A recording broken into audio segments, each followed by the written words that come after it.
जय राधा माधवा कुंज विहारी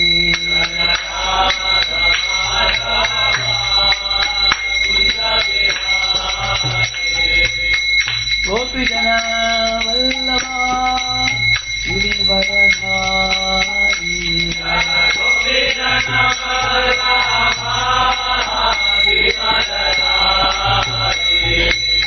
यशोदानंदन व्रजजन रंजन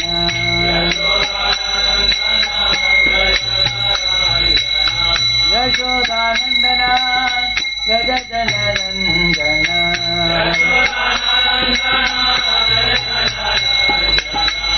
यमुना तीरावनचारी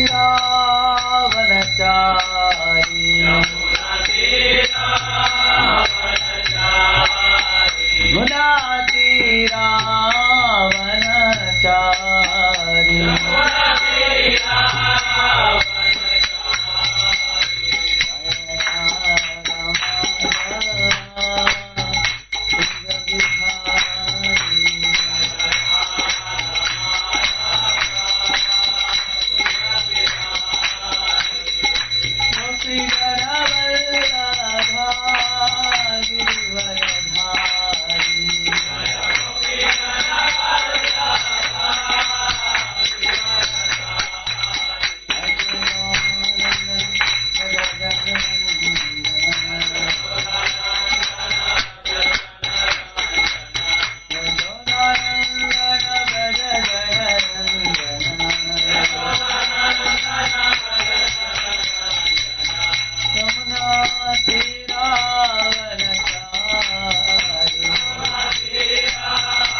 ज्ञानशलाकया चक्षुरुन्मीलितं येन तस्मै श्रीगुरवे नमः।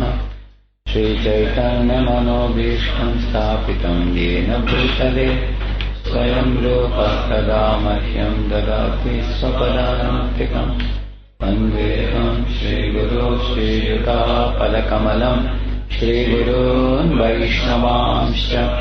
श्रीरूपं साग्रजातं सहगण रघुनाथान्वितं तं सजीवं साद्वैतं सावधूतं परिजना सहितं कृष्णचैतन्यदेवं श्रीराधा कृष्णपादा सहगण ललिता श्रीविशाखान्वितांश्च।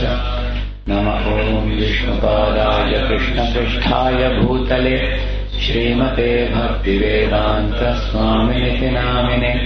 नमस्ते सारस्वते देवे गौरवाणी प्रचारिणे निर्विशेष शून्यवादी पाश्चात्यदेशकारिणे। नमो महावदन्याय कृष्ण प्रेम प्रदायते कृष्णाय कृष्ण चैतन्य नाम्ने गौरत्विषे नमः। हे कृष्ण करुणा सिन्धो दीनबन्धो जगत्पते गोपेश गोपिकान्त राधाकान्त नमोस्तुते।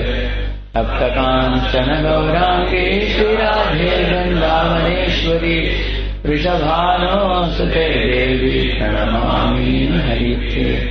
वाञ्छाकल्पतरुभ्यश्च कृपा सिन्धुभ्य एव च पतितानां पावनेभ्यो वैष्णवेभ्यो नमो नमः। जय श्री कृष्ण चैतन्य प्रभु Nityanand Shri Advaita Gadadhar Srivasari Gaur Bhakta Vrinda. Hare Krishna Krishna Krishna Hare Hare, Hare Ram Ram Ram Hare Hare.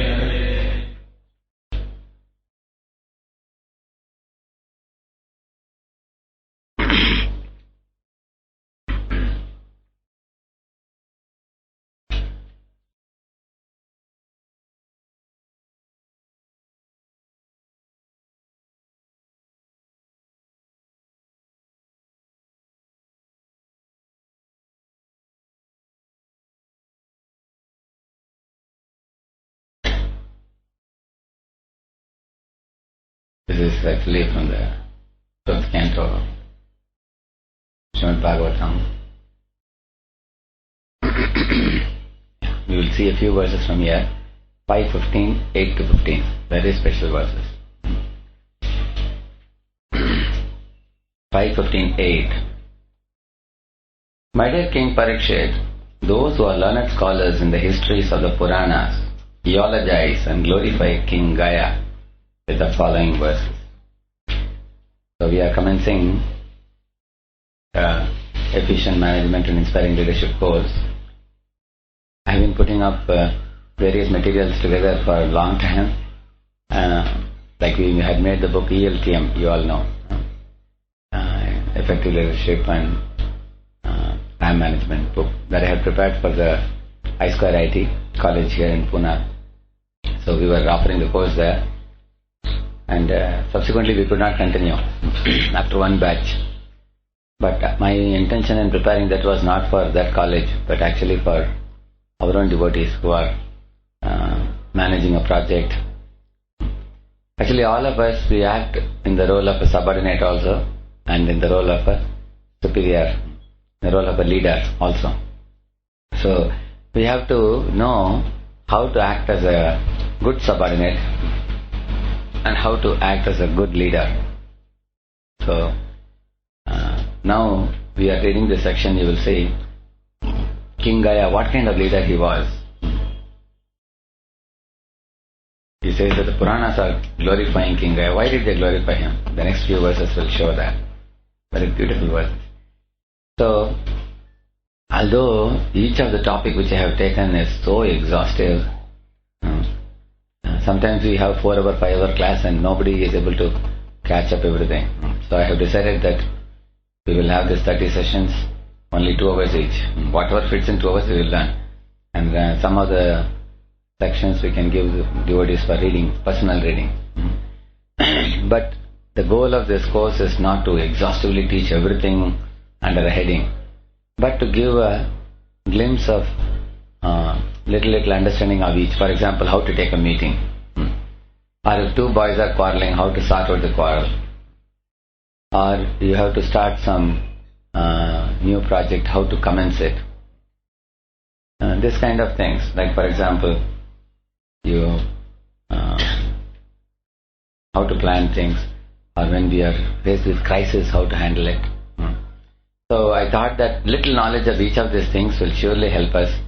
And if anybody is particularly interested to learn about one topic more exhaustively, there are so many books one can learn. But we need to know a little bit of each of these themes. So I have put up these topics together to the best of my limited knowledge. Whatever I felt is vital for any leader to know, the basics. So, how is this different from the Mala lecture which you are having monthly once for 3 hours? That will be directly reading from the Bhagavatam section with little added principles to our life, practical life principles. But here our sessions are likely to be quite manageable.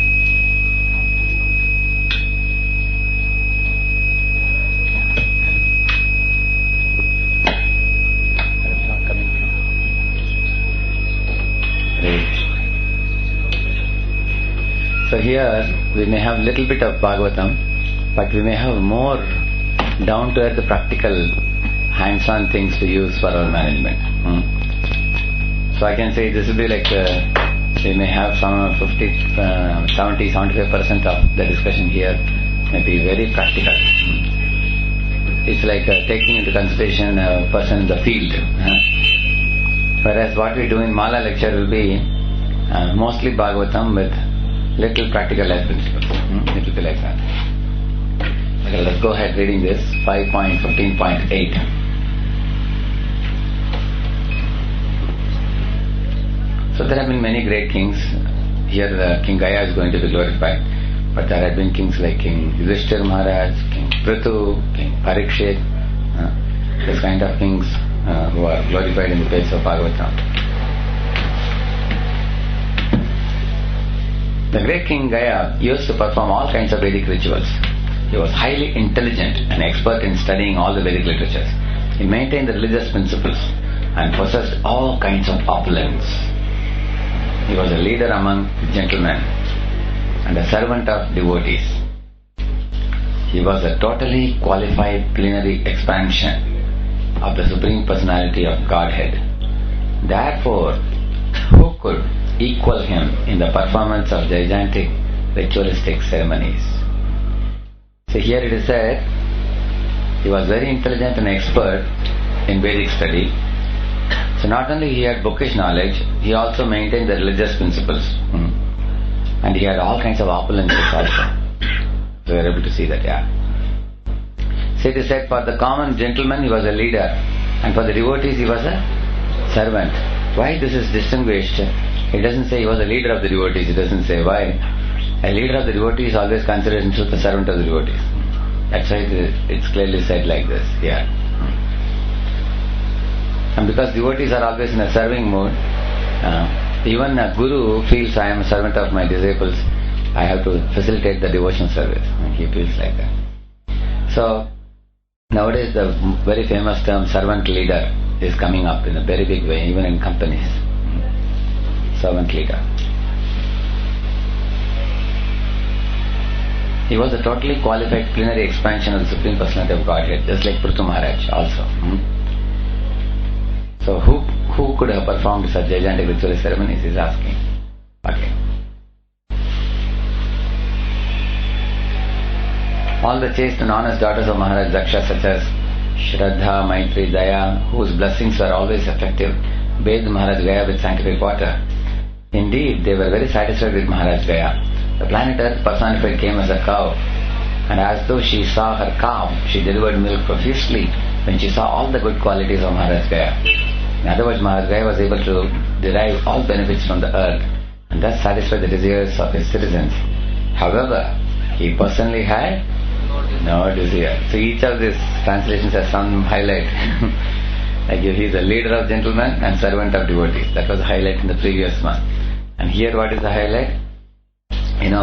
He had all good qualities, and he could please Mother Earth, and he received the blessings from Shraddha, Maitri and Daya. From all of them he received blessings. And then here it is said, he could satisfy the desires of his citizens, but personally he had no desire. It says.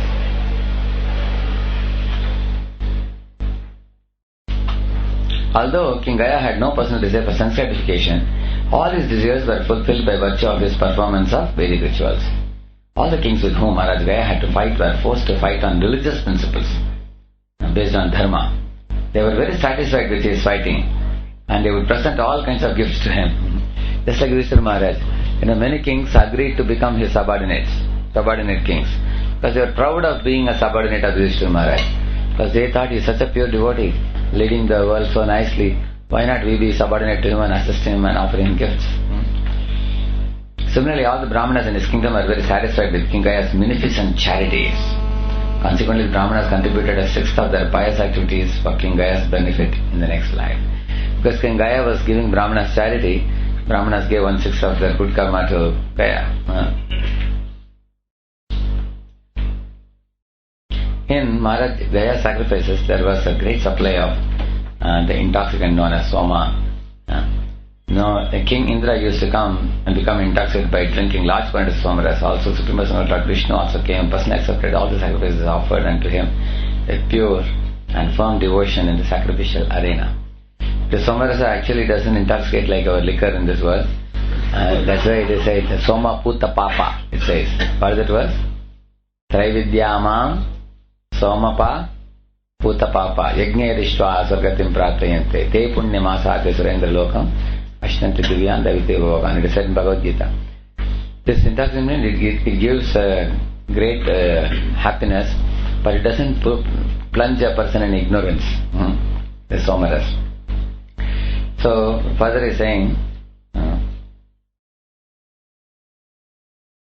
you who came and told the Supreme Personal Godhead is the super soul of everyone and he is by nature fully pleased. Unless he came to the arena of Maharaj Gaya and said, I am fully pleased. Like that Lord told him.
I don't know how we missed this verse. One important verse I forgot here. Yeah. King Gaya gave full protection and security to the citizens so that their personal property would not be disturbed by undesirable elements like thieves and rogues. He also saw that there was sufficient food to feed all the citizens. This is called Poshana. Poshan. He would sometimes distribute gifts to citizens to satisfy them. This is called Prinana. Prinana means that which is given with Priti. Priti Lakshana. And isn't it? Bhungte Bhojete Shaiva. Otherwise, they say Dadati Pratigrihnati Bhushimaka. It's Prinama. So this comes from the word Priti. It comes Prinana. He would sometimes call meetings and satisfy the citizens with sweet words. This is called Upalalana. He would also give them good instructions on how to become first-class citizens. This is called Anushasana. So Poshana, Prinana, Upalalana, Anushasana. So very easy words to remember. Anushasana means to give guidance or good instructions on how to become good citizens. Anushasana. Prinana comes from the Priti. And Poshana is this thing, sufficient food. And Upalalana means speaking sweet words by calling meetings. Such were the characteristics of King Gaya's royal order. Besides all this, King Gaya was a householder who strictly observed all rules and regulations of household life. He performed sacrifices and was an unalloyed pure devotee of the Supreme Personality of Godhead. He was called Mahapurusha because as a king he gave citizens all facilities, and as a householder he executed all his duties, so that at the end he became a strict devotee of the Supreme Lord. As a devotee, he was always ready to give respect to other devotees and to engage in the devotional service of the Lord. This is the Bhakti Yoga process. Due to all these transcendental activities, King Gaya was always free from the bodily conception. He was full in Brahman realization, and consequently he was always jubilant. He did not experience material lamentation. Although he was perfect in all respects, he was not proud, nor was he anxious to rule the kingdom. So this is 5.15.7. So, very beautiful explanation about ideal king.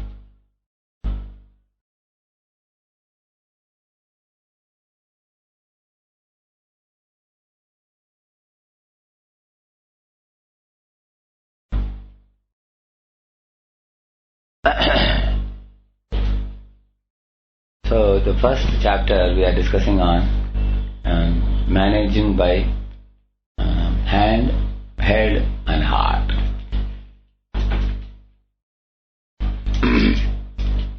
You see, after the World War II, many of the generals in America, they returned home with a lot of wealth, lot of money. So they were wondering, what can we do now? Instead of working under somebody, we can set up our own businesses. So they started businesses on their own, investing big money. So their slogan was, we have money, so our heads and your hands. That was the slogan. So people who joined them as laborers, they would do the work, and the generals would give instructions on what is to be done. This was a company style of operation called as Taylorist approach, they call it. And it went on for about 30 years, after which this system had a serious flaw. What was it? Like one person giving orders for everyone to do, and the people who are in the right on the field, many times they suffered. This is explained by Peter Burwash. Like Peter Burwash in his book on leadership, there's a very famous book by Peter Burwash. So he says that, for example, if somebody is a mechanic working in the working under a car, repairing car and everything. Now he knows lot of things about the practical reality, the practical problems that happen in the field. Is it not true?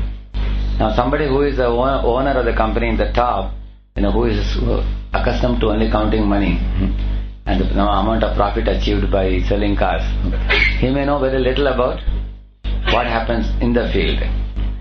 So many times what would happen, the instructions which would come from the top to bottom, the people at the bottom who were on the field people, they would get frustrated many times, because they felt that their problems were not heard by the superiors. In a similar manner, he gives another example. Like in a hotel, there is an owner who is sitting in the galla and counting money. And there are people who are waiters. Now many times when people come, they ask for the menu. And they see the menu and ask, why you don't have pizza in your hotel? They say, sorry sir, we don't have. And then he gets the same type of request from 100 people, visitors. Now he doesn't know whom to tell this. So he sees that in this hotel the pizza is not being served, but people come and ask for it. So he gets frustrated, but the person at the top is not aware, because the person at the top doesn't hear anybody at the bottom level, who are doing hands-on. So he says that because of this flaw, this Taylorist approach collapsed.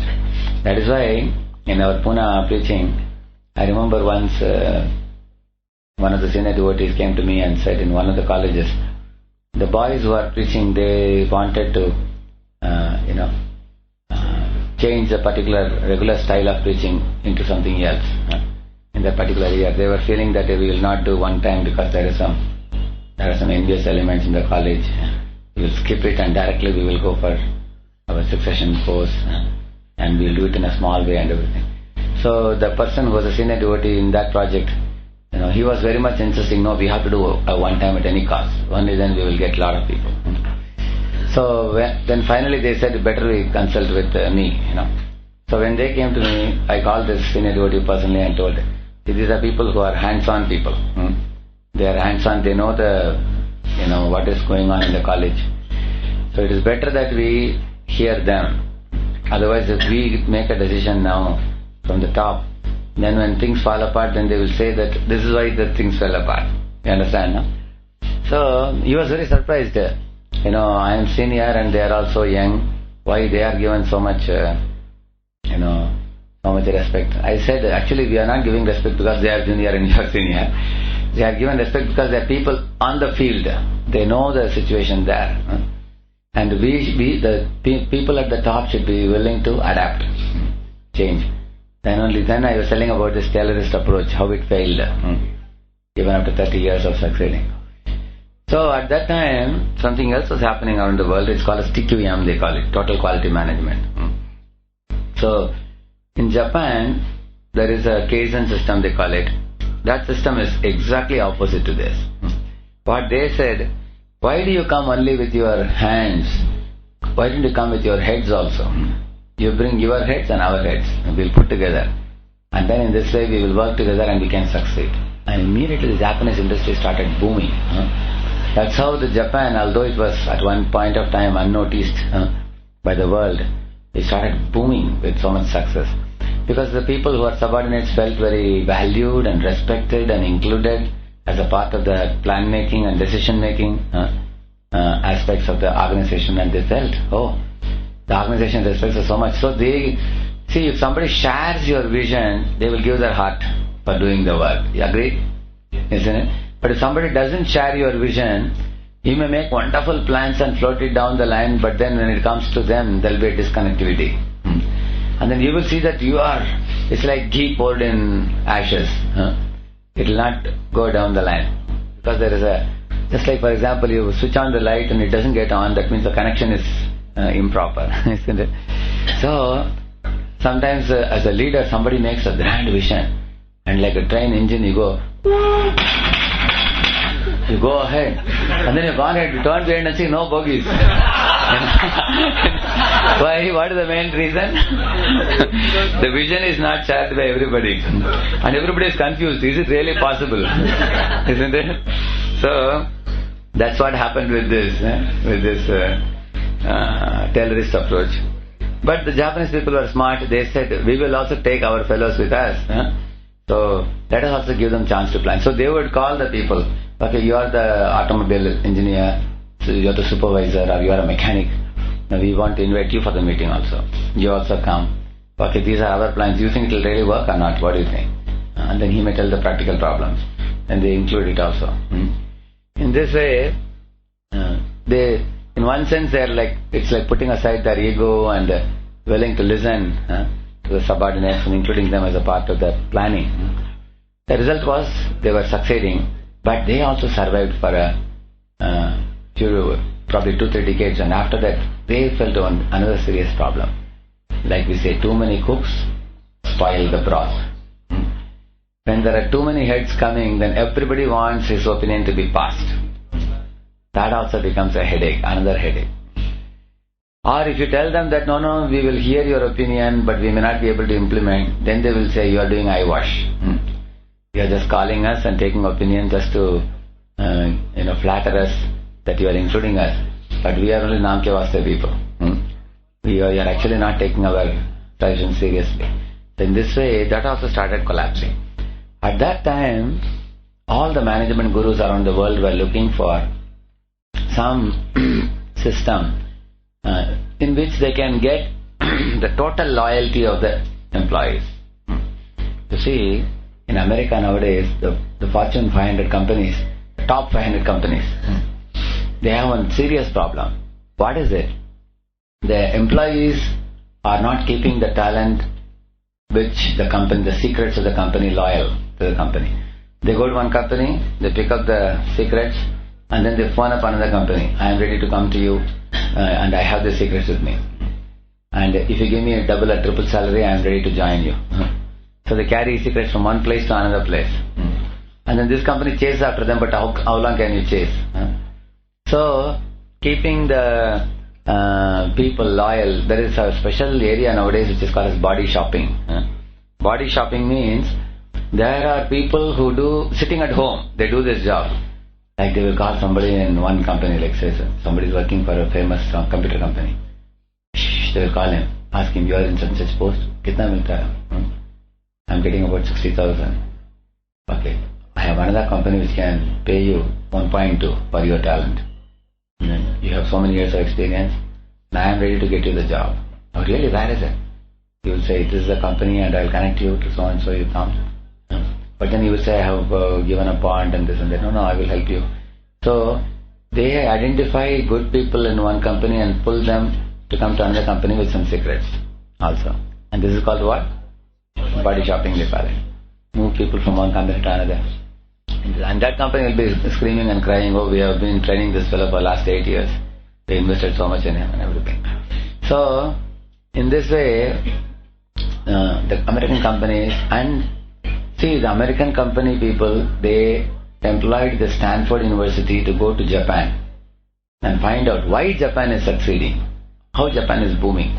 So they found something interesting in Japan. They saw in America they were only stressing on techniques and tools. That's all. They said, capture the market, capture the client. This was the kind of words they were using in America. And also how to train our people, and it's called as, they call it as public relation techniques, like body language techniques. For example, if you are sitting with men, you should sit side by side. If you are sitting with women, you have to sit opposite. And when you are shaking hand, you have to touch his shoulder also. That is a sign of more intimacy, And you have to smile up to the ears. These kind of things they would teach people, when you meet your client. So that is why you find many of the people in this business field, you will find, like we say, cardboard face and a plastic smile, we say, because they have been trained like this. This is the way you have to actually win over the people. And it also works on a short-term basis, but not on a long-term basis. The reason is, if you lack integrity, in the long run, you cannot have a standing. For example, a company is producing a product, and imagine the product is having a damage, some damage. But the damage may be fatal. Tomorrow, if it is used in some automobile part, it may cause the lives of some few people. Should the company give this damaged product to the customer? Ideally speaking, they are not supposed to give. But some company bosses would decide that, anyway, who cares? If they die, it is their problem. As far as my pocket is concerned, it is safe. So a man who has no integrity would sell it. Or if a man has little integrity, he may ask his subordinate, hey, if you tell about the damage to them, they may not take it. And then he may call the customer and say, sir, now while making it, we got a damage here. Instead of using it for 8 years, it will last for 3 years. Are you still ready to take it?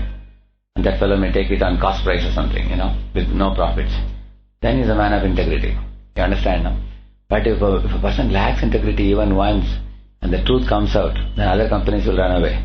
Nobody will come to them. Just like you hear about some companies cheating, and they will be closed down. Nobody will come to them.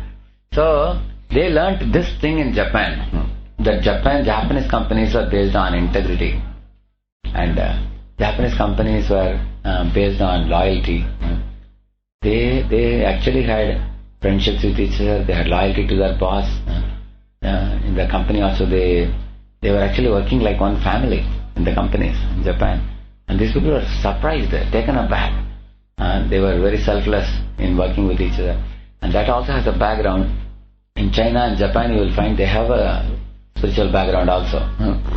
So that had given them, the spiritual and moral values had given them these kind of values with which they worked in the company. In India also you will see, when people work in a company, gradually they develop a family type of relations with one another, working in the same bank or same office or same company, and people develop very friendly nature.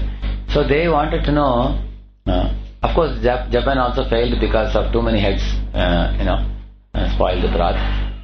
And they were looking for some technique by which they can completely keep the subordinates glued to the company, and that they will never leave and go away.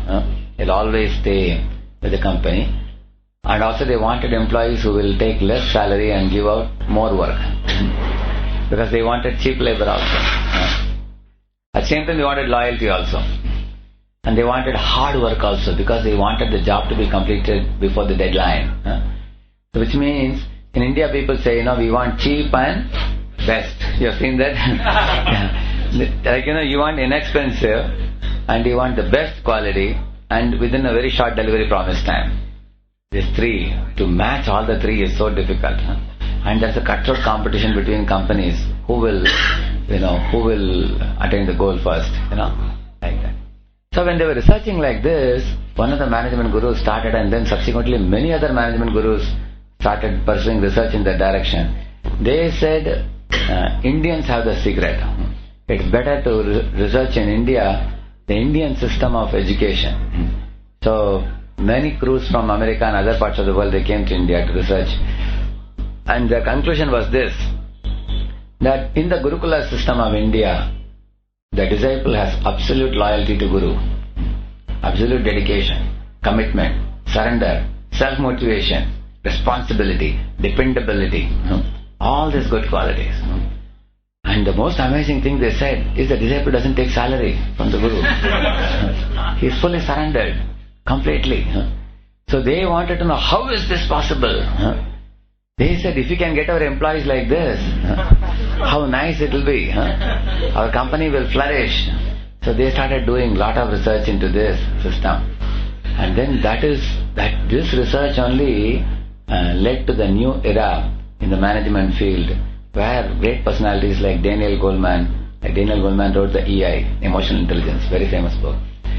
Then Stephen Covey wrote this 7 Habits of Highly Effective People. And these are only 7 habits, but he wrote another famous book called as The 8th Habit. It is from goodness to greatness. And there are many others also like that.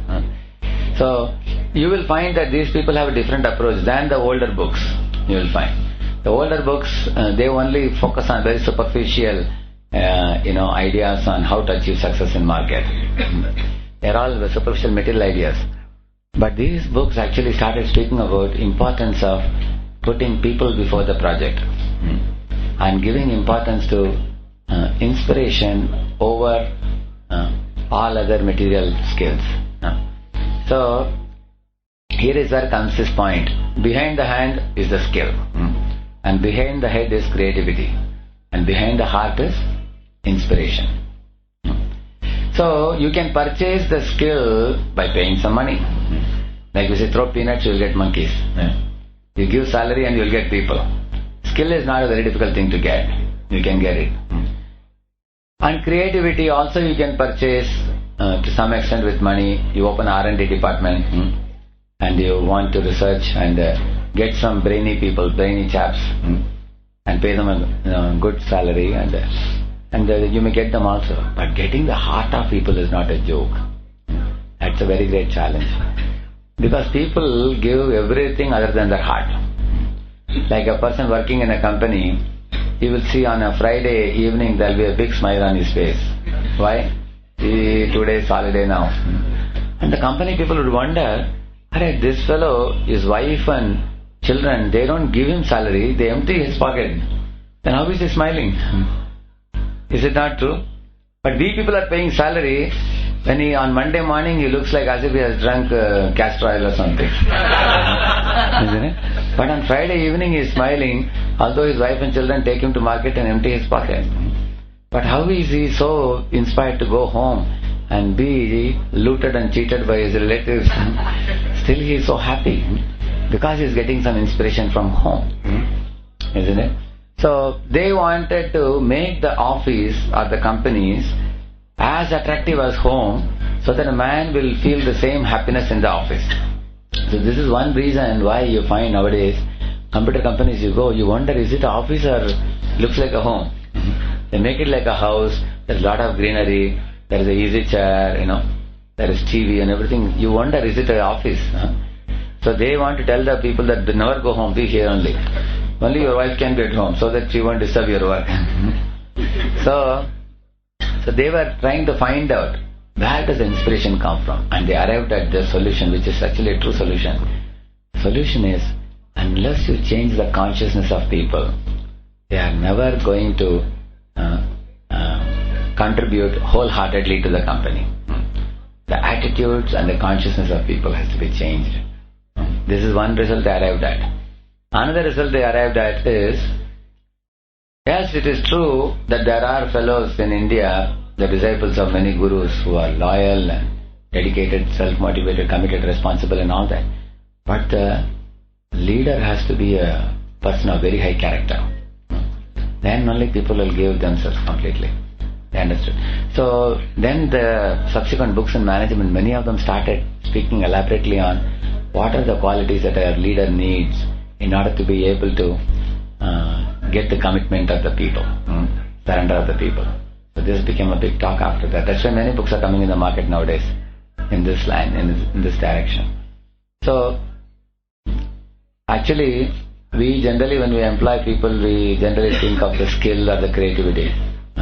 Like we think those who have creativity are smarter than the people who know a standard skill, a skill which is like a skill which is trainable skill.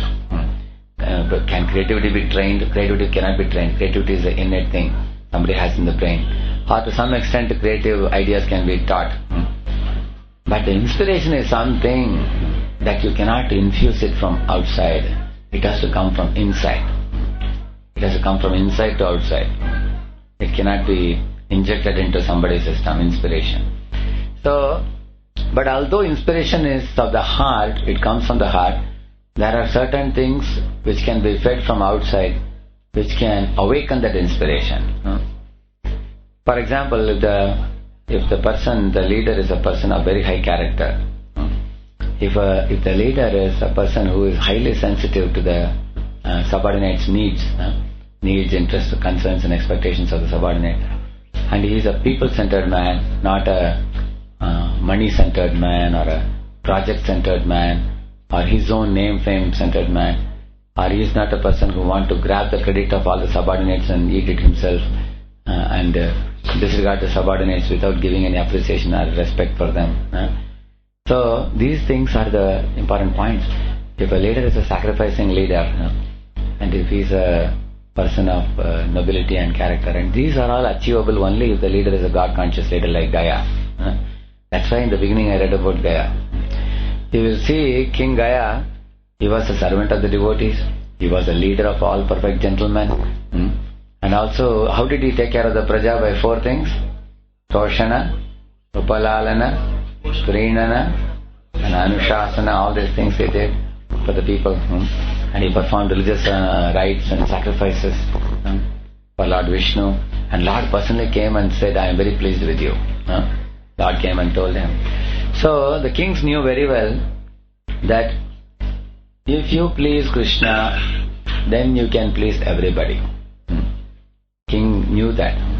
And pleasing Krishna means we have to act according to the scriptural teachings. There is a very beautiful verse in the Dhruva Maharaja section.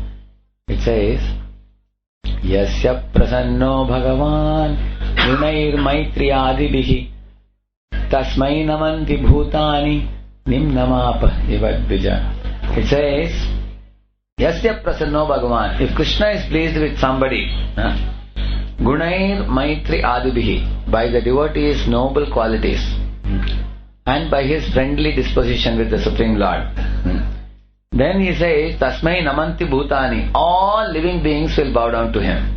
He says, Nimna Mapa, just like the water flows from a waterfall from the top to bottom, like that all living entities will fall at the feet of a person who has pleased Lord Hari. He's saying like that. So, of course, pleasing Lord Hari means we have to please Hari, Guru and Vaishnava. Then only can please Lord Hari. Hari doesn't become pleased independently. So this Hari, Guru, Vaishnava should be taken as one unit, and one should please all these 3. Then one can please Lord Hari. So Gaya was doing that successfully.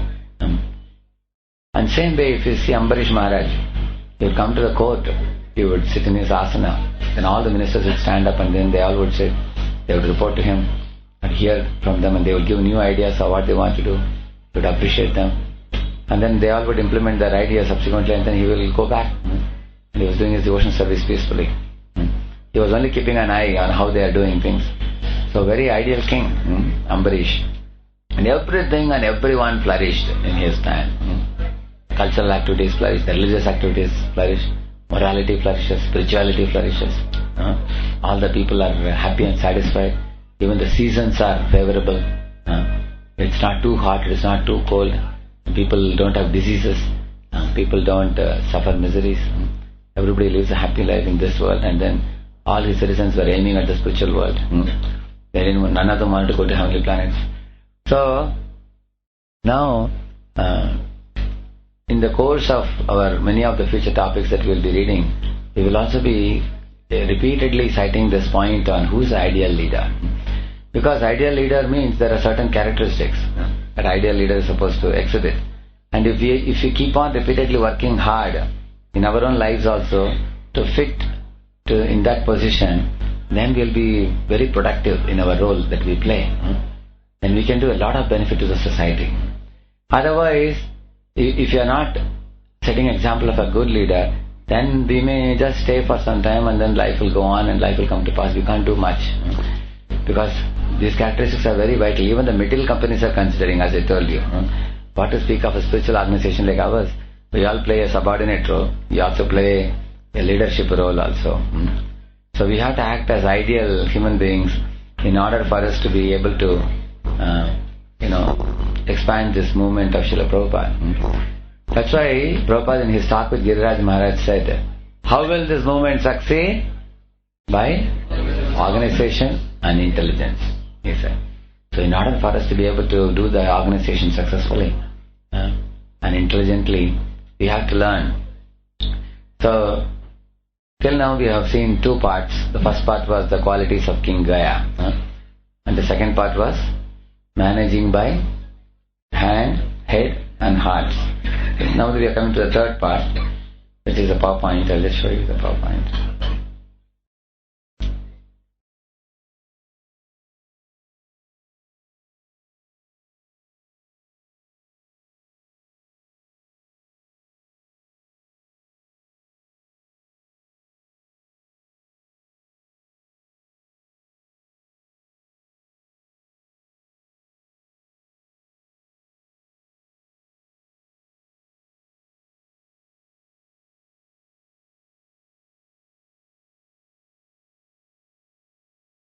3 types of leadership are explained here, or we can call it as the 3 types of power also.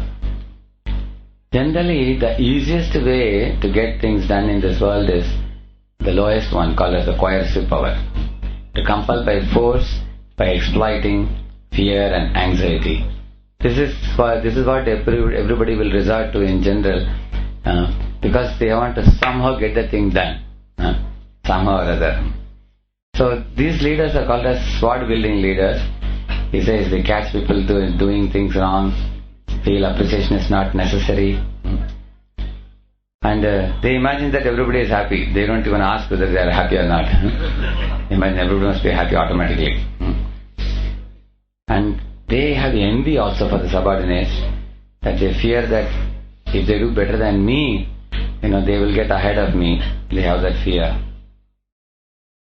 So this is one type of management which is generally done in 99% of the places. Yeah, because it's the easiest thing to do. Because you have some surveys and you didn't make a plan. I'll tell you a simple example. Somebody wanted a devotee to accompany another devotee to go for a program in the evening. And he didn't tell the devotee till evening. Now, suddenly he catches devotee at 6 o'clock. Prabhu, I wanted to go for a program. Prabhuji, you never told me in the morning. Now you have to go now. Really? Prabhuji, I had planned out something else. Will you go or not? Yes, Prabhuji, I will go, but I am thinking whether to go or not. You're thinking? If you don't go, I will report to the president. You understand? No? This is the coercive power. Then it's okay, Prabhuji, I will go. Surrender now. Hands up. As people surrender. Now what should the manager do, ideally speaking? Yeah, inform in the morning, because people have minds. That's the problem. Because the mind is not able to immediately adjust. Mind takes some time to adjust. Mind prepares itself. Okay, if you tell him in the morning, today evening you have to go, I have to go. Okay, I will go. Then he prepares, okay, whatever I am planning to do in the evening, I will do it in the afternoon or something. He will make some adjustment. Last minute you come at a gunpoint, he says, you have to go now. Then people feel... so I'm just giving an example. So we may use some immediate force to get things done. Please read this. Okay. There's a mic, yeah? The proper role of leaders. In ancient times, communities expected from their political leaders to have a spiritual connection. A society did not choose a king who was merely a good warrior or politician, but one who was understood the science of caring for their people and who could communicate with higher spiritual realms. Yeah. So first he's saying, when you talk of a community, what is a community? See, there's a difference between corporation and a community. A corporation is a company which may have rules, norms, regulations, stipulations, which people have to follow, and a corporate also may be very organized, It may have a proper tree type structure and everything. That is another symptom of a corporate. And the corporate also may have lines of accountability also. Who is boss, who is subordinate, whom are you accountable to? And there may be systems of performance appraisal also, how each individual is performing in the organization. So it's a very well laid out system where everything may function quite smoothly, but there is one thing that is vitally missing in a corporate, which is present in a community. I'll tell you what it is. The connectivity between the people of an organization. The connectivity, what kind of connectivity? That you will only understand when I tell about community. Now when you talk about community means it's more like a family. For example, say in a home there is mother and father, and there are 2 sons and 4 daughters. So they are all staying together. It's like one family. Now imagine, for example, if one brother gets sick, the other brother will not mind going with him, even without the parents telling him to take his brother to a doctor. Is it not true? Similarly, if suddenly, one sister has failed in some paper and she wouldn't pass her 10th standard, then one of the brothers will volunteer to teach her how to study. And so without anybody giving the service to him. So people feel connectivity to want to help one another. They feel a very strong sense of connectivity to each other, and they feel sympathy for each other, and they want to help each other. This is one aspect of community. Like I remember, I come from a village in South India close to Madurai called Karikudi, and from Karikudi also village is even more deeper inside. Kainivasal they call it. Kainivasal is a place where it's a very small village. So there used to be a deity of Lord Vishnu. Even now they have the Vishnu temple, now built very beautifully now. So there was a community of people living around it. I am giving this example why? Because from a practical example you hear, it will be very easy for you to understand what a community is. Now all the people, they loved Lord Vishnu so much there. Just like you see our Balaji, that Vishnu was very similar. Balaji type of Vishnu there. And people would come in the early morning to the temple, and everybody knew each other's name in that whole village. Everybody knew. Not only they know each other's name, their son, their daughter, and who is doing what job, where, everything they know. The whole village is like one big family. And also when they come to temple, sometimes they will say, I have a grown-up daughter now. Whom do you think will be a very good match for her? Somebody will suggest, you see that boy, he's 2 years older than your daughter. And he's in good position, maybe you can try to match. Sometimes in the temple also, marriages will be fixed. Sometimes somebody has a son who is not getting any job, they will tell somebody. Immediately somebody will take concern, and then they will arrange for a job for the boy, and he will go and do the job immediately. Similarly, one time one Mataji was pregnant, and she had to go to her another faraway place, which was some 300-400 kilometers. And she was thinking of going and for the delivery of the baby. And the neighborhood people were there. They were telling her, why are you going so far? We will take care of your delivery. And also, and she didn't have to go to her parents' home at all.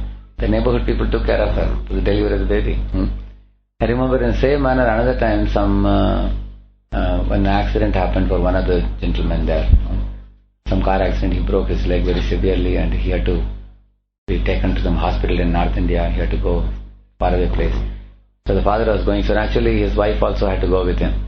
And they had practically, 2 growing children. Probably they must be 10-12 years old, And they were wondering how to leave our children alone here. They can't leave the studies and come. So one family said, we can leave the children with us. They said it may take 1 year for him to completely get well. They said 1 year we'll take care of your child. So they took care of these 2 children. They gave the children food, clothing, everything. They didn't even charge for any money also. So people actually have feelings for one another. That's called as a community. They are all just like the string of beads are connected together with a string inside. And that string, how it comes, Krishna says, Sutre Manigana Iva. So that Lord Vishnu, he is actually the string for all these people. they will always say, every time you talk anything to them, they will say, even when they begin writing anything, first they will put the name of the Lord first, in the top. Then only they will begin writing anything they write. And they very strongly felt this Vishnu is like a father of the whole village. And everybody, any problem comes, they will go in front of him, bow down and cry, report to him.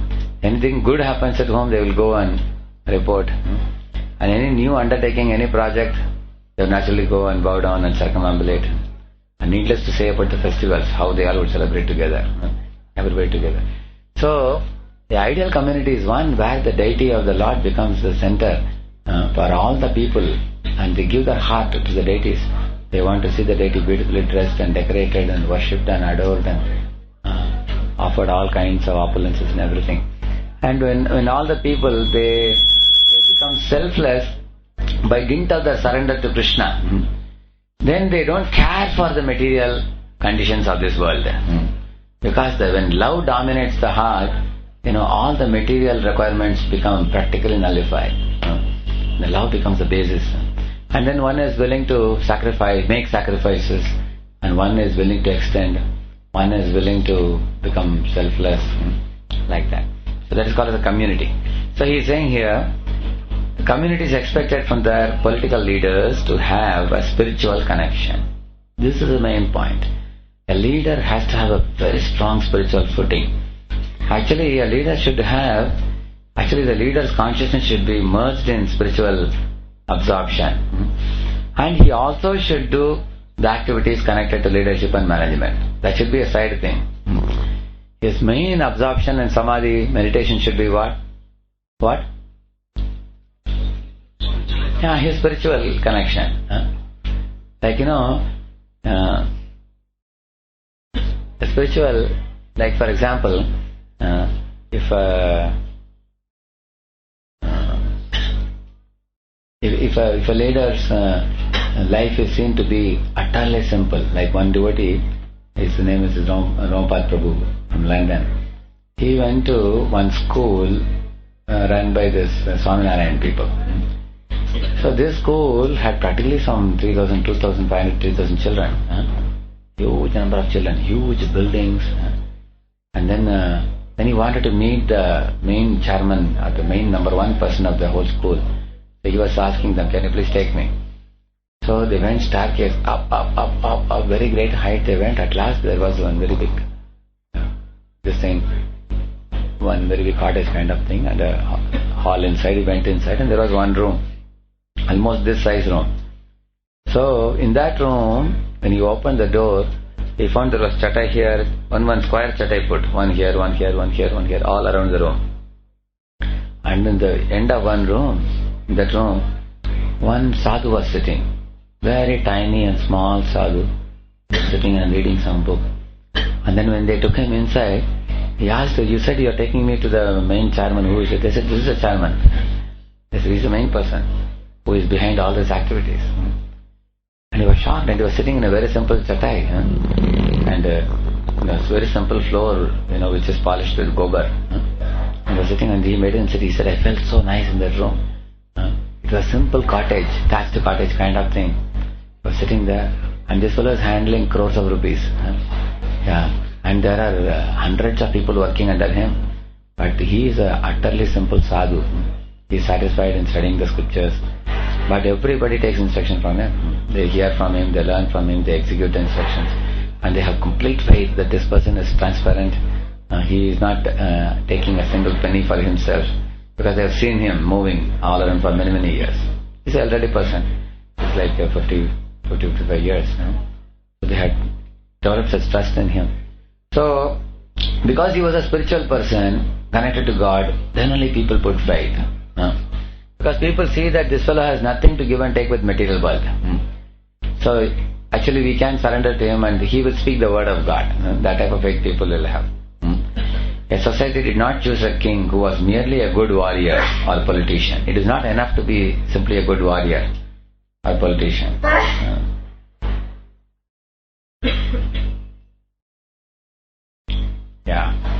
But one who also understood the science of caring for the people and who could communicate with higher spiritual realms. So if he can connect himself to higher spiritual realms, what is the meaning of that? He should have some realization of the higher taste, parandrishtva. And then only he can give up the lower taste. If a leader himself is lacking character, or people are suspecting his behavior with women, people are suspecting his behavior with money, people are suspecting his behavior with his eagerness for accepting profits and adoration and puja labh and all these things, then people will never develop faith in him. And also, how does he care for the people? He should worry for toshana. First of all, he should worry for the belly of the people. Most important thing. In the same order: food, clothing, shelter, then comes self-actualization according to Maslow also. Maslow's triangle also. So, first is very basic. He should make sure that the people get nice prasad, people wear nice clothes, people have a nice accommodation, and people also are given nice training and education and everything, all these things. Actually, he should be worrying about the physical, mental, emotional, intellectual, at all platforms, spiritual care, all-round care. Then he says, righteous kingmakers or priests would monitor such leaders. This is another name for brahmanas. It's written in a very technical language. Righteous kingmakers. Actually, brahmanas would monitor such leaders to ensure proper behavior. But today, we are surrounded by cheaters and the cheated, and everyone is running for gratification. Yeah. Actually, a brahmana is supposed to be in mode of goodness, and a kshatriya is in mode of passion. But when the kshatriya takes 100% guidance from a brahmana, it is like the passion guided by goodness. It is extremely powerful. It can do miracle in this world. So if you draw a Venn diagram with goodness, passion, ignorance, you will find that there is another diagram. Another time I will be showing you. When I talk on another topic, I will show you that. So where a leader falls, he falls between the intersection between goodness and passion. Because he has to be vajradapi kathoram, kusumadapi komalam. He has to be as soft as a flower, and he has to be as hard as a thunderbolt. Like you see Parikshit Maharaj, how hard he was when he was dealing with the Kali, isn't it? On the other hand, the same Parikshit is, he didn't take any action on Shringi at all. Although he had the ability to counter curse, rather he preferred to go to the bank of Ganges and sit and hear the Srimad Bhagavatam when the time of his death came for 7 days. So he, or Bhishma Pitama also talks about that a king has to be simultaneously fierce and mild. But a king will be told, don't be so mild like you, Arjuna, in the battlefield of Kurukshetra. You are too mild, Krishna told them. You should not be mild. You have to kill all this Kaurava Sena, because this is a Dharma Yuddha. So his mildness was condemned by Krishna. And similarly, Dhruva Maharaja's fierceness was condemned by Swayambhu Manu. You will see that. So when a king is overly mild or overly fierce, both were condemned by a board of Brahmanas or by the Lord himself. Directly. You will see that. That is why he is saying here that the Brahmanas would monitor such leaders to ensure proper behavior. Please read that.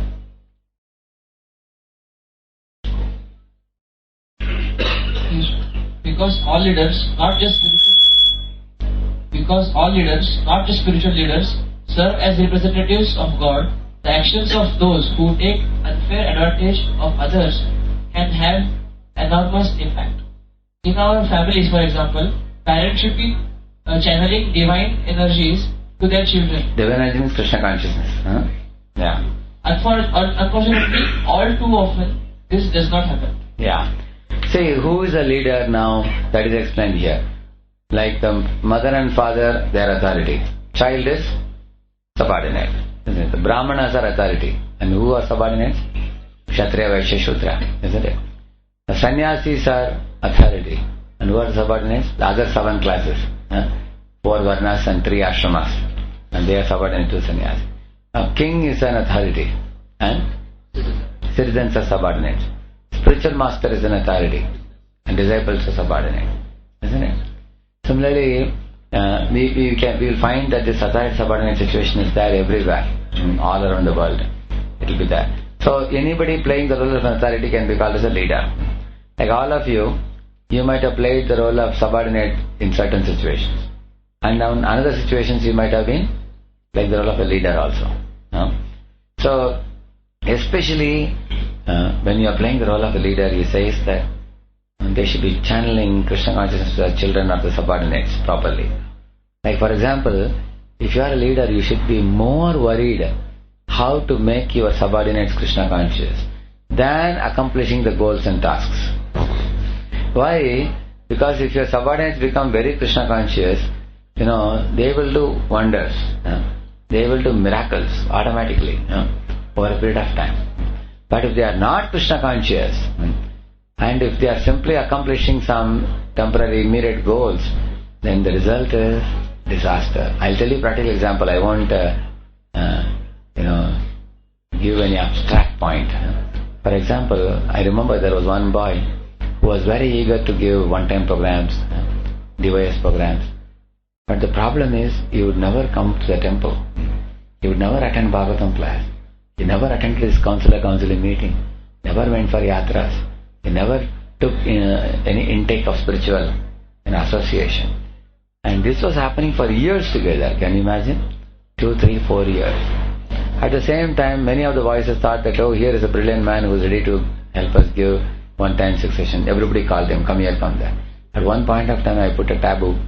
I told that, this fellow cannot be called because he is not spiritually in good standing. First, I told him condition. You have to come for the yatras, you have to attend council meeting, you have to come to temple at least one Bhagavatam in a week, and then only you will be allowed to go for preaching. Then he got very upset and everything. But eventually this person fell away completely. Why he fell away? The reason is he was not taking the medicine to cure the anarthas in the heart. So his Krishna consciousness assumed a backseat. His temporary name, fame, glory and his accomplishments, that assumed a forefront. And this way gradually he died off in his Krishna consciousness. That is why as leaders we have to constantly worry about this. One of the first things we should worry about, anybody who is put under us, is this person safe in his Krishna consciousness? Is he reading, chanting? Is he healthy? Is he good in his consciousness? Or is he undergoing some problem? We should not be so selfish and greedy that as long as he is doing my work and my job is accomplished, that is good enough. Whether he falls down or stands up, I don't care. We should not be like that. That's why he's saying this, as soon as you become a leader. And then he also says, all leaders serve as representatives of God, he is saying, which means not only spiritual leaders, all leaders, even MLAs, MPs, Prime Minister of the country, they are all supposed to be representatives of God because people respect them as such.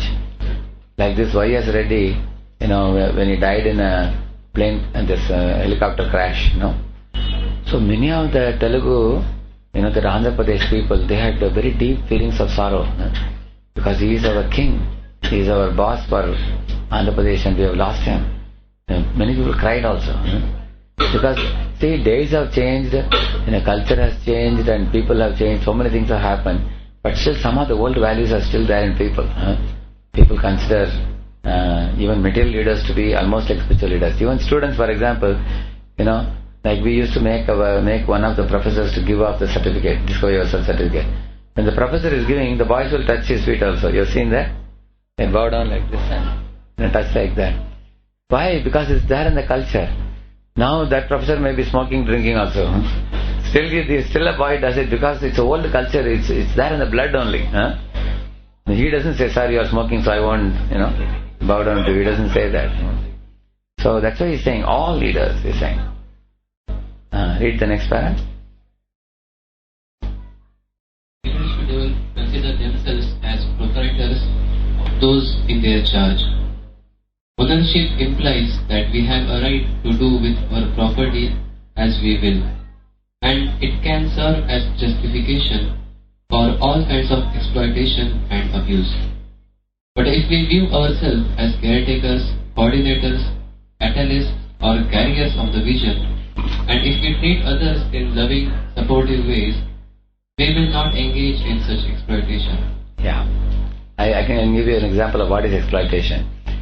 Like say a cock, your cock is giving, or a geese they say, it's giving one golden egg every day. And you have been getting one golden egg for the last 10 days.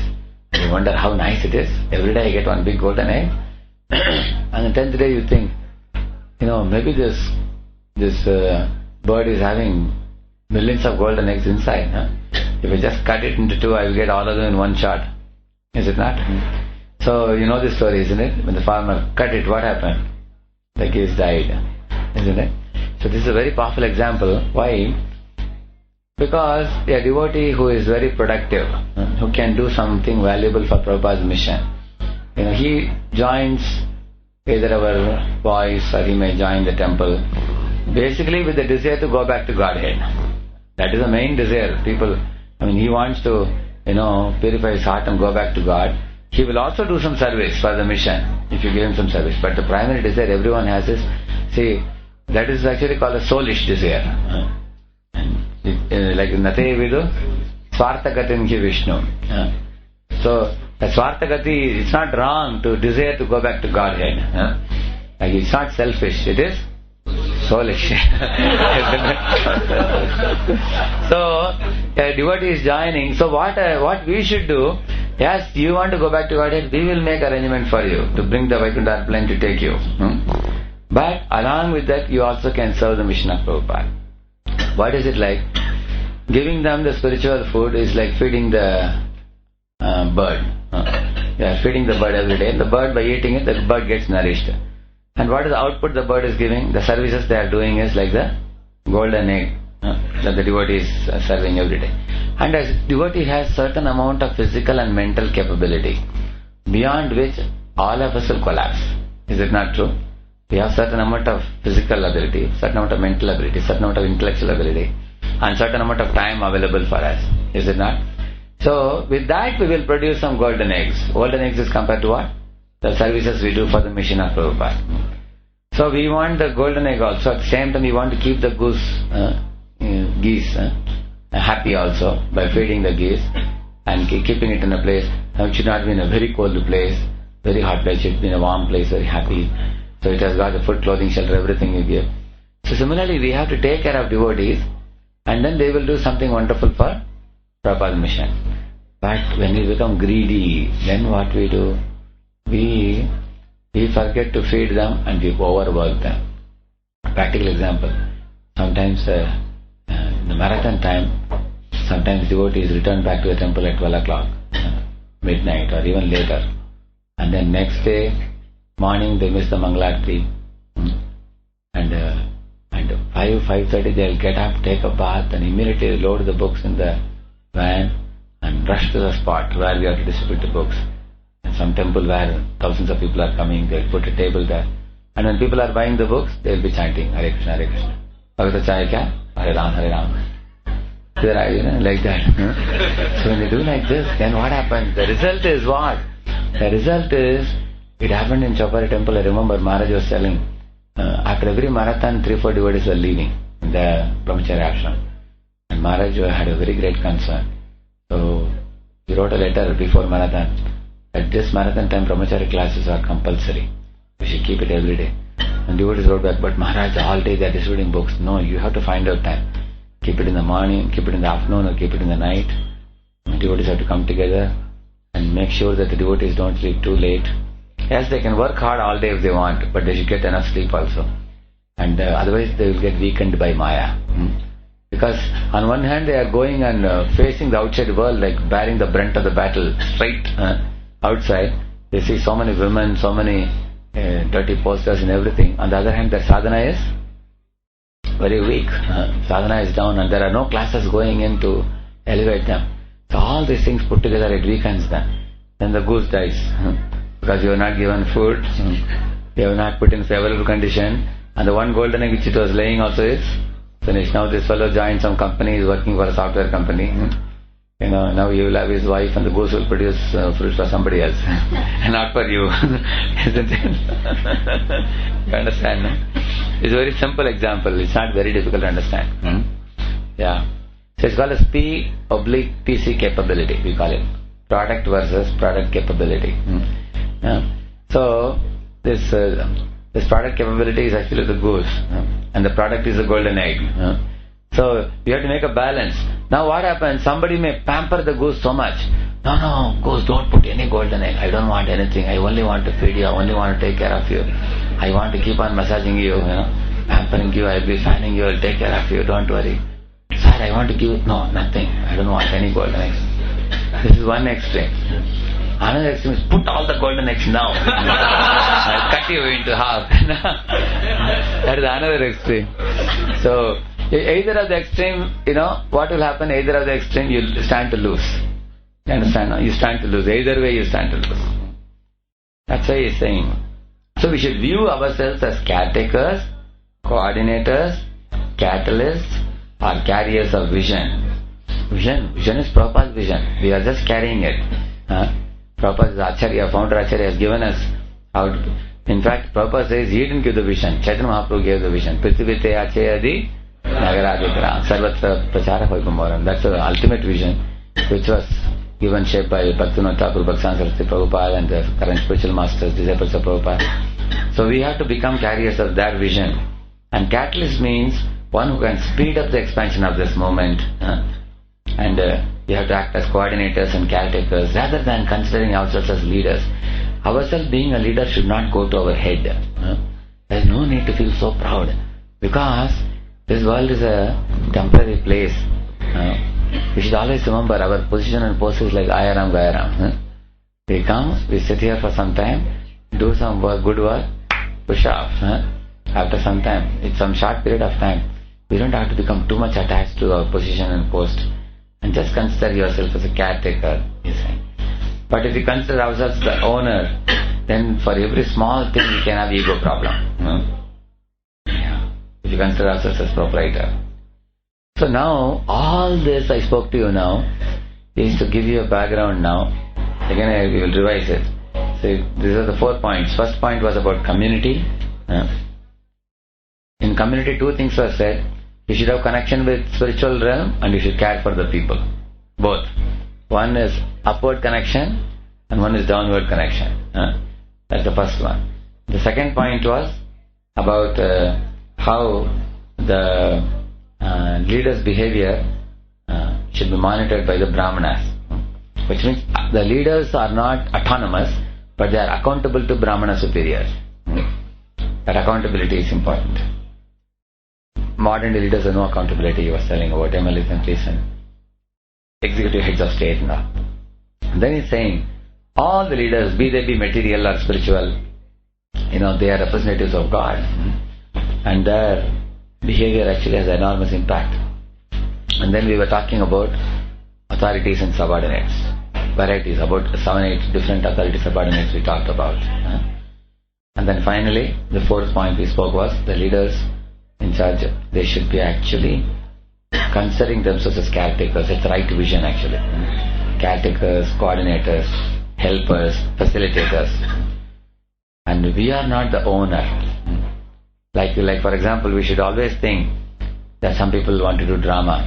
And I have been given some money for this temple, some funds are raised. Okay, give them some money to do the drama. Some people want to preach. Some people want to do Harinam Sankirtan. Some people want... So whatever they are all, people are all living entities are coming. And they want to express their desire to do something for Prabhupada's mission. And we should simply take the facilities and resources available on one hand and hand it over to the people. Connect the people's desires to the facilities and resources for fulfilling the mission of Prabhupada. And we are like intermediate people.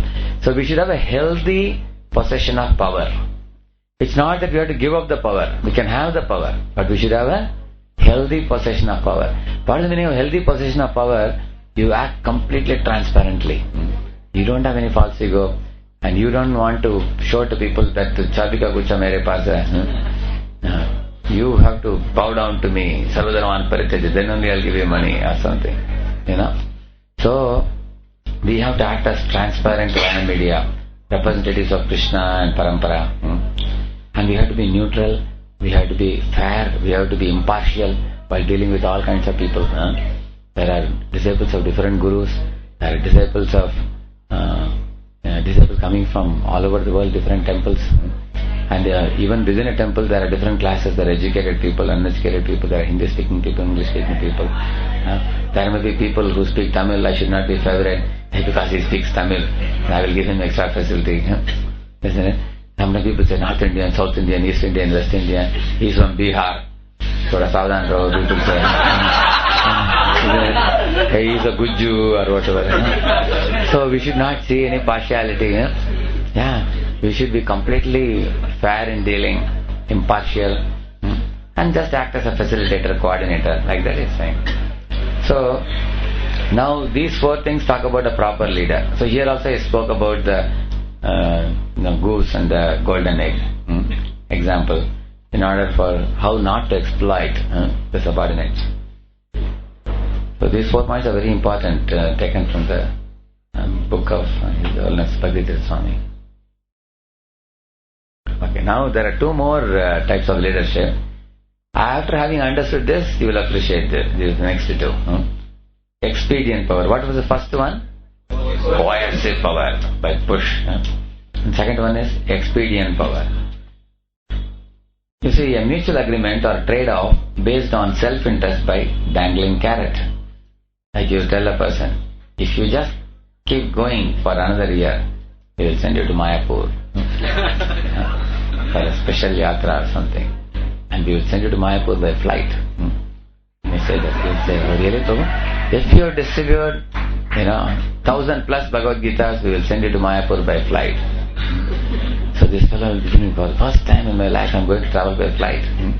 And then he has completed 1,000 Bhagavad Gitas, 1,020 or something, he comes to you. And he says, Prabhuji, what about my trip to Mayapur? You did very wonderful. You announce your name in the morning in front of the deities. Okay, that is all right, Prabhu. What about the Mayapur trip? I just told to encourage you. Can you imagine? My Lord, next time do you think you will work? Next time you will not have any trust, you see. That's why he is saying here, leader should be careful not to promise things which are impossible to give. You all have experienced of this. Sometimes we tell a person, like somebody told one devotee, hey, you are such a smart preacher, I'll make you a PM, I'll make you a project manager. And then later on he came and asked me, Prabhuji, I think you can be a PM. And then I said, no, I don't think you can be PM, I said, because I have thought of somebody else. And he said, Prabhuji, I have already told him. But how did you tell somebody something which is not in your jurisdiction? All the seniors, the pack members should jointly decide these things. So how did you tell a person yourself? Prabhuji, I have gone beyond my limits, he said. And ultimately we made that person a PM not to hurt him. Why I am saying these things to you? Sometimes we promise people things which are impossible beyond us. We should not promise such things. Yeah. Like somebody says, आप life में बन जाइए, आपको एक Krishna art book दे देंगे. And Krishna art book is 5,000 rupees. Now, then you go to the president and say, Prabhuji, I want to give him a gift of Krishna art book. He will say, we have not given to any life member. We can only give something worth 1,000 rupees. But we cannot give such a huge gift. No, Prabhuji, already bol diya unko. When you go and bring 4,000, you beg and bring 4,000 rupees. Isn't it? So don't promise something, Sometimes, people love a subordinate so much that they want to give a very huge gift. Yeah. So, and he's saying leaders should be careful not to break promises. That's what I was telling you. They should be careful to fulfill the promise in time and not delay indefinitely. Whatever promises kept, it has to be kept. You should not postpone it. Like one time I remember, anyway, it's my personal example, so nobody will be insulted by this. I made an announcement that anybody distributes 5 Bhagavatam sets, they will get 1 Bhagavatam set free. I announced it like that. And all the people are trying hard. And one devotee, our Jagopal Prabhu, you all know, he completed distributing 5 Bhagavatam sets in almost 8 months or 10 months. So then he came and told me, Rashampu, I have completed, 5 Bhagavatam sets I distributed, he said. I said, wonderful. Then he said, yes Prabhuji, that is certainly wonderful. At the same time, and then he was still standing next to me. I thought he wants a little pat on the back. I gave a pat. And Prabhupada will be surely pleased. I said, yes Prabhuji, I know Prabhupada will be pleased. Then still he was standing. Then I told him, in coming IYF meeting we'll announce it, don't worry. That's not the point, Prabhuji. Then what? And, then I openly asked him, then what more do you want me to do for you? You are not moving, you are just standing. And he said, Prabhuji, I just want to remind you. What do you want to remind me? I asked. Nothing, Prabhuji, he said. Then he went away. Then I also kept quiet. Then 3 more months passed. 3 more months passed. Then somebody gave him push. He said, you go and ask Radheshyam Prabhu. You promised, how can he not give you? And after 3 months he came to me again. Prabhuji, do you remember the 5 Bhagavatam sites? I said, yeah, we already met regarding that, you told me. I said. Then he said, I want to remind you, Prabhu, you said if you distribute 5 Bhagavatam sets, you will give 1 free. Oh, I remember long before I announced it. So much time has passed, I just forgot. Then I said, since you have distributed, I would like to surely give. He said, no, Prabhuji, I just told you just like that. Even if you don't give me also, it's all right. And all. He said, no. Then that weekend meeting we called them and beautifully packed Bhagavatam sets with colorful papers and gifted the forgotten gift. So, fulfill the promise in time and not delay indefinitely. And not to use this dangling carrot always, else it will become a habit. And people will know, like for example in one temple, one president told some 10 devotees to go for a Harinam. And it was very difficult to move them. He literally begged them, please go. This is Lord Chaitanya Mahaprabhu has told us to go, please go, And they wouldn't go. They would say, we are going, we are coming. They won't come only. Then he told them, anybody who goes for Harinam and comes, they will get juice. So he introduced juice. And then they all went to Harinam and within half an hour they came running back for juice. Okay, they are trying juice. And then again next 2-3 days they were not going. Then he asked them, what do you want from me? They said, before going we want juice because nowadays it is so hot. He said, okay, then before going you take juice. And when you come back we want cake, they said. Then he thought, per devotee, 5 rupees per cake, about 10 devotees, 50 rupees, no problem. He signed it.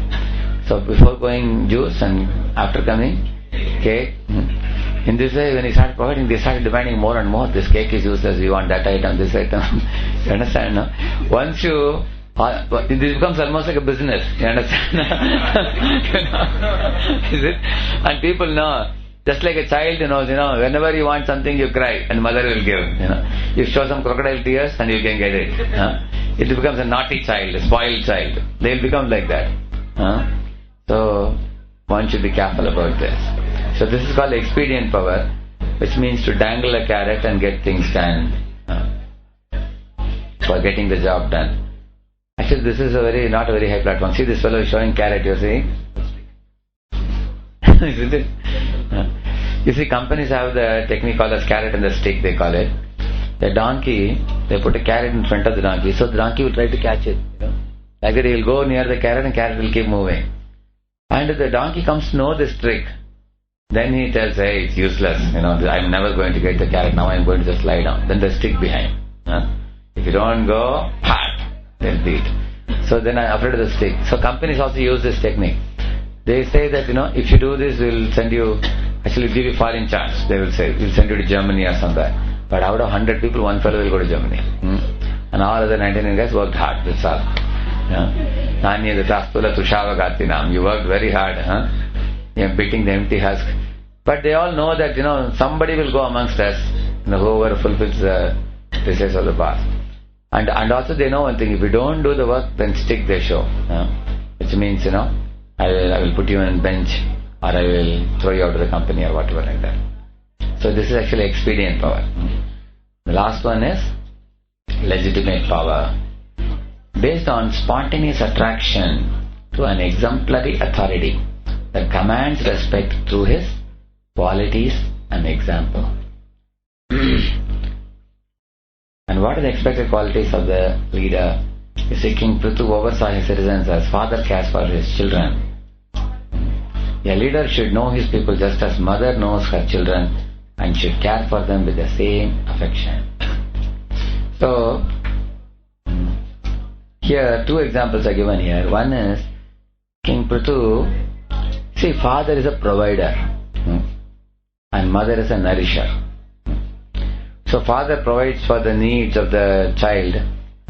Similarly, a leader's duty is to provide all the facilities, like a good prasadam, and good working conditions, like a reading room, and good facilities for the devotees to live, and also to ensure that the devotees have classrooms and also the facilities for preaching outside, like the vans and the vehicles and everything like that. That is one aspect of providing.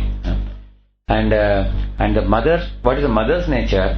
The mother knows which of my sons likes which sabji, which of my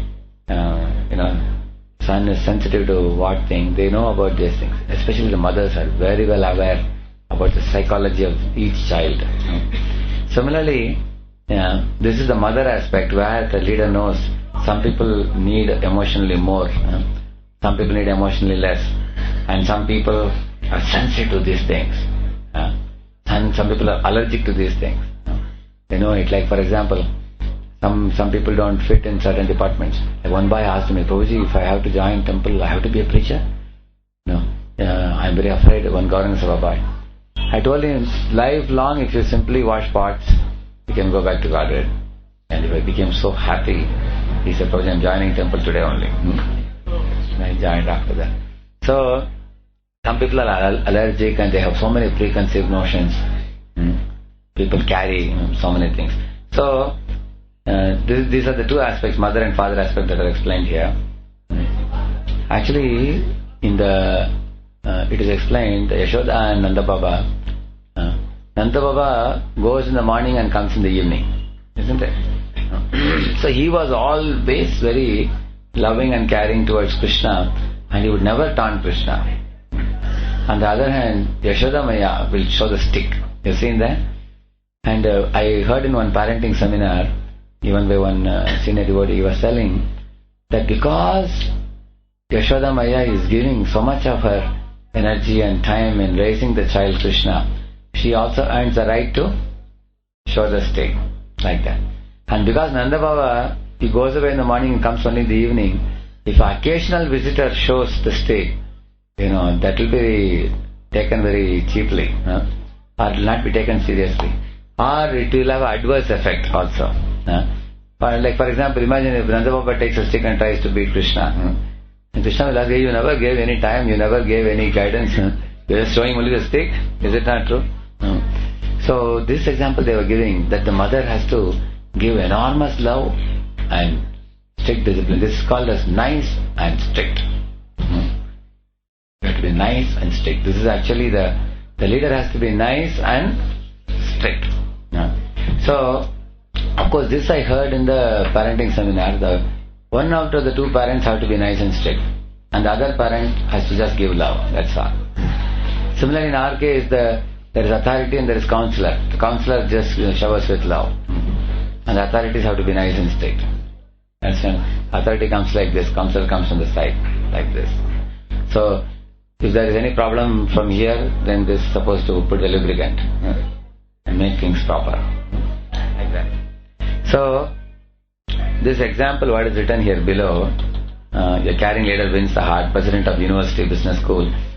He was a professor in the college. When some of his students passed out, they didn't have any money to start any entrepreneurship, start any business. So he told them that I will give you some few $1,000s to set up your business, and they were very grateful to him. So he knew very well these are very brilliant students, and they have the ability to flourish in their business. So from his own pocket he gave them something like $5,000 or something like that he gave them. And then when they started the business, they flourished, they grew up so much, and instead of giving him the same amount back, they gave practically 100 times back to the college. They helped the college build many buildings and everything. And this professor actually, he won the heart of the students because he helped them in the hour of need. He helped them. So in this way he inspired them. So when does the leader inspire a subordinate? When the leader puts trust in the subordinate and invests some power in him and empowers him and places him in a position allowing him to flourish and grow in his life, and not considering the subordinate to be his own competitor, giving enough freedom for subordinate to grow and flourish, then that leader will be considered inspiring. Actually, this will come more in detail when we talk about delegation and empowerment. We will talk about it more in detail there. Now please read it. Prabhupada. Art of Management, Prabhupada. All leaders should be careful not to kill the spirit of... It's not very loud enough. Our leaders should be careful not to kill the spirit of enthusiastic service, which is individual and spontaneous and voluntary. It's called as ISV principle. ISV. Individual, spontaneous and voluntary. Yeah. They should try to always generate some atmosphere of fresh challenge to the devotees, so that they will agree enthusiastically to rise and meet it. It's the duty of every leader. If somebody is a project manager, his duty is to make sure that everybody, on one hand, as we say, morning for Krishna, evening for studies, isn't it? Similarly, make sure that people have study challenge. Similarly, people have preaching challenge. They go and distribute books, display the results, give them prizes, appreciate them, and take them to seniors, like project advisors, and then tell them who has done what. So, actually we should make sure that things don't become mechanical or routine. We have to create something new, some fresh challenges always, because everybody is looking for something new. So, there has to be a very vibrant atmosphere in all our centers, whether they be voice centers or our temples. So there have to be challenges time. That's why in our temple here, we have the Dindi Yatra. Devotees went and returned back enthusiastically. And another batch went to Calcutta Rath Yatra. They came back. Now as soon as they came back, the preaching was waiting for them. Now the PDC devotees are taking yellow subsequently. So now you'll see that one after another we have to keep on offering new engagements and challenges for the people. And it should be a very healthy spirit of challenge. It shouldn't be that it becomes like a coconut on the head of a small sparrow. It shouldn't become overload that they become completely crushed underneath and say that enough of this is challenge, Prabhu. I have become a chutney now, It shouldn't be like that. It should be reasonable. Actually, we have a pleasant sense of excitement when we have challenge. Otherwise, we don't feel excitement in spiritual life. It's like routine. Routine becomes very boring. And there is nothing to do. Sometimes in the name of caring for devotees, if you don't give them any challenges, they feel empty, and then they leave the temple and go and get married, and the wife keeps them very busy. Is that a good idea? Better that you give them challenges here. That is the art of management, to draw out spontaneous loving spirit of sacrificing some energy for Krishna. All of us should become expert managers and preachers, like the Prabhupada is saying. Which means it's the duty of the leaders not to force the people, but inspire the people. It's the ideal platform. Legitimate power. You remember we said? Inspire means legitimate power. The people should come forward and say, I want to do something, Prabhu. Please give me some service. That kind of thing should come. Now you may say that, Prabhu, if you are waiting for them to get inspired, it takes many kalpas will pass. Nobody will, it seems they will come on their own. That is why leaders should set an example. Of course, after you are setting example, if they are still not inspired, then you will have to give them a key now. Get up now, do something. And we will see more. For the time being, we have understood these three things, and how to operate, how to take devotees ahead. Those things will come in future topics.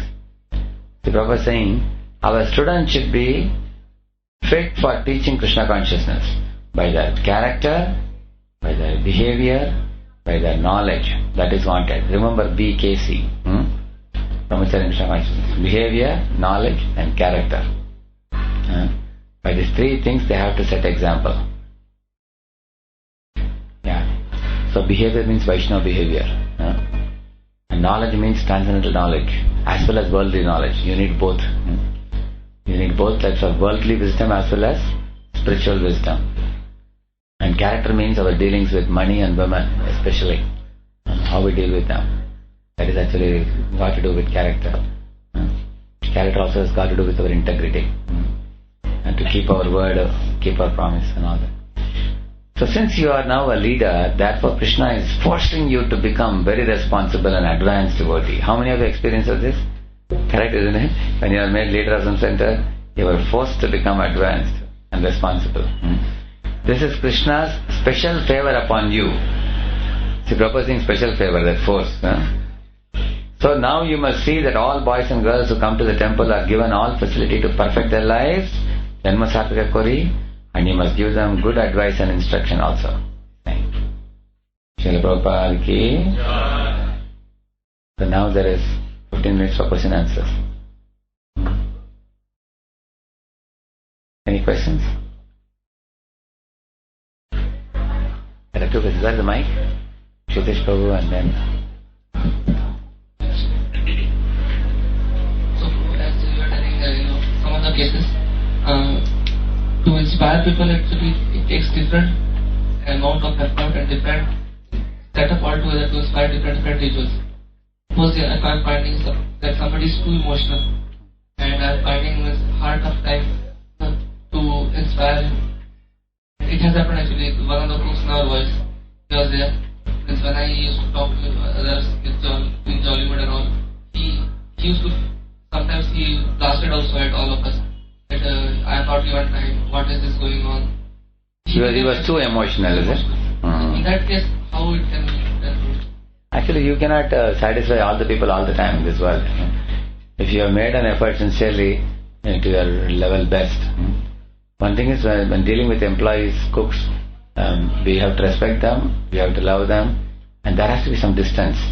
Otherwise, there is a tendency for them to exploit us. I remember in those days one cook, our devotees used to call him Dambasi, because he was from Mayapur or nearby village from Mayapur. And he would exploit all the boys, telling that you cut sabji and give. Even for cutting one tomato, he will come from the top to bottom and give it. Please cut this one tomato and give me. And then he will take it. He will make them roll chapatis, everything. He would exploit the boys. So, employees means we are paying them a salary, and there is a certain type of relationship. We respect them, we train them in Vaishnava behavior. You train them in philosophy also. And you also tell the boys to deal with him respectfully. Nobody should push him too much. If 10 people are giving him 10 different instructions, he'll run away. Is it not true? So you have to fix one point contact for him, only one kitchen head, things like that. But if you find him very blasphemous towards devotees, we cannot keep such people. But it is true that every devotee at some time or other will show some kind of erratic behavior. Every one of us. Is there anyone here who can say that you never committed a mistake in your life? Anyone can say that? Everybody will. When either we become too emotional, or we become too aggressive also. So we all can actually commit mistakes. We can have erratic behavior. But you become a noble soul if you are willing to admit and seek forgiveness and willing to rectify such a behavior and not continue to behave the same way you have been behaving. Then people will say, hey, this is something wonderful. He is admitting and is willing to change, isn't it? But if somebody is repeatedly showing erratic behavior and it is causing trouble to all the people, then he cannot be present for a long time there. What was your question, Pak? You see, after that will come to you. You were mentioning about mental capabilities and academic. Yeah. So, is it like a mental capacity or a mental limit is it's part of our growth? So it's not. Mental capability is like elastic. It can keep increasing more and more. Just like adding weight, a weightlifter keeps lifting more and more. Similarly, it can increase. You will see, like GPCs, like Gopal Maharaj, when he comes to Pune, night 12 o'clock he is awake and next morning he is in the altar. And all day practically he has 5-6 programs, So what is his capacity and what is our capacity? But we can hope that as we become more and more purified and advanced, our capacity to offer ourselves to others may increase more and more. And also why I told about mental capability, sometimes I am convinced that you can do more than what you are currently doing. But you also should be convinced about it. Because if you are not convinced, you will feel being pushed.